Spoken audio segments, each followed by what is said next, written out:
ኢትዮጵያን ወደ ተምሳሌት ሀገር እናሻግራት ሁላችንም በመደመር መድረሻችን ጫፍ እስከ ጫፍ እንዲሰማ ለኩሰው ይቀጣጠል የድርሻማ።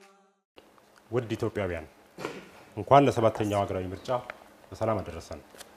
የብልጽግና ፓርቲ የምርጫ ምልክት የስንዴ ነዶ ነው። የስንዴ ነዶ የመተባበር የአንድነትና የመደመር ምልክት ነው። ትልማችን ኢትዮጵያን ወደ ተምሳሌት ሀገር ማሸጋገር ነው።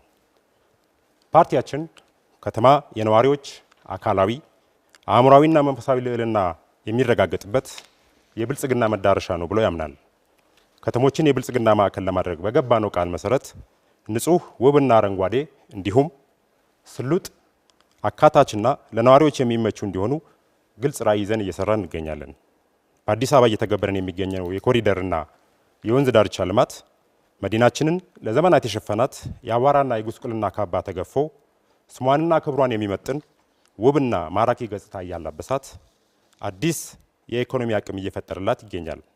ብልጽግና ዘመን ተሻጋሪ ስራዎችን በመስራት መዲናችንን ሰላሟ የተጠበቀ ልማቷ የተሳለጠ እርጅናዋን ወደ ወጣትነት ቀይራ የብዙዎችን ቀልብ የገዛች ተመራጭ የኮንፈረንስ ማዕከልና የመላው አፍሪካ ኩራት የሆነች ዘመናዊ ከተማ አድርጓታል። ከዚህም ባሻገር በአርባ ምንጭ፣ በጅማ፣ በሐዋሳ፣ በጅግጅጋ፣ በቦንጋ፣ በሆሳና፣ በባህር ዳር፣ በሐረር፣ በድሬ፣ በጎንደር፣ በሶዶ፣ በሰመራ፣ በጋምቤላ፣ በቢሾፍቱ በአጠቃላይ ከ76 በላይ በሚሆኑ ከተሞች የተከበርነው የኮሪደር ልማት የእኛን መሻት ብቻ ሳይሆን ልክ እንደ አረንጓዴ አሻራና የበጋ ስንዴ ህዝባችን በፓርቲያችን ላይ ያለውን እምነት ያሳየ ነው። የፈጠራና ፍጥነት መገለጫ በሆኑት የገበታ ፕሮጀክቶች የኢትዮጵያን እውነተኛ መልክ በመግለጥ ትላንትን ከዛሬ አስተሳስረን ነገንም ጭምር የምንገነባ የመደመር ትውልድ ፓርቲ መሆናችንን በተግባር አሳይተናል። በከተማ ግብርና ከህዝባችን ጋር አብረን በሰራነው ስራ ከተሞች ሸማች ብቻ ሳይሆኑ አምራች መሆን እንደሚችሉ በውጤት አስመስክረናል። መሶብን ወደ ስራ በማስገባት በአገልግሎት አሰጣጥ ረገድ ተጨባጭ ለውጥ እያመጣን ነው። የቤት ችግርን ለማቃለል መሰረታዊ የእይታና የአካሄድ ለውጥ በማድረግ በመንግስት በግል ዘርፍ እንዲሁም በመንግስትና በግል ዘርፍ ትብብር የጀመርናቸውን ሰፋፊ ስራዎች አጠናክረን እንቀጥላለን። በገጠር ኮሪደር ልማት የገጠር መኖሪያ ቤቶችን ደረጃ አሻሽለን የአርሶ አደሩን የአኗኗር ዘይቤ በተጨባጭ እናሻሽላለን። ውድ ኢትዮጵያውያን ፓርቲያችን መሰረተ ልማትን የኢኮኖሚ ሽግግርና የብልጽግና የጀርባ አጥንት አድርጎ ይወስዳል። ባለፉት ዓመታት ከተማን ብቻ ሳይሆን ገጠሩንና የአርብቶ አደር አካባቢዎችን ያካተተ ፍትሐዊ የመሰረተ ልማት ስርጭት ለማረጋገጥ በሰራነው ስራ የመንገድ ርዝመትን ከ144000 ወደ 182000 ኪሎ ሜትር አሳድገናል። በሚቀጥሉት 5 ዓመታትም ወደ 245000 ኪሎ ሜትር እናደርሳለን።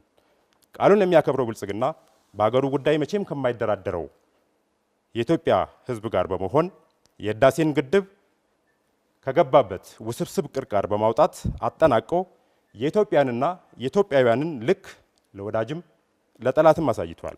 የታዳሽ ኃይል ማመንጨት አቅማችንን ከ4478 ወደ 9554 ሜጋዋት ከፍ አድርጓል።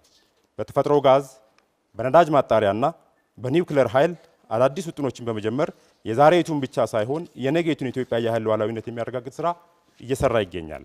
ብልጽግና የዲጂታል ኢኮኖሚን በመገንባት ረገድ በርካታ ስራዎችን አከናውኗል። የዲጂታል ኢትዮጵያ 25 ስትራቴጂን አሳክተን የዲጂታል ኢትዮጵያ 2030 ትግበራን ጀምረናል። አጠቃላይ ብልጽግና የሞባይል ተጠቃሚዎችን ቁጥር በከፍተኛ ደረጃ አሻሽሏል። ለአርቲፊሻል ኢንቴሊጀንስ ትኩረት ሰጥቷል።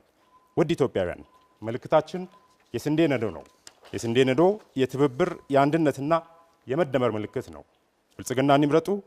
ኢትዮጵያን ወደ ተምሳሌት ሀገር እናሻግራት ሁላችንም በመደመር መድረሻችን ጫፍ እስከ ጫፍ እንዲሰማ ለኩሰው ይቀጣጠል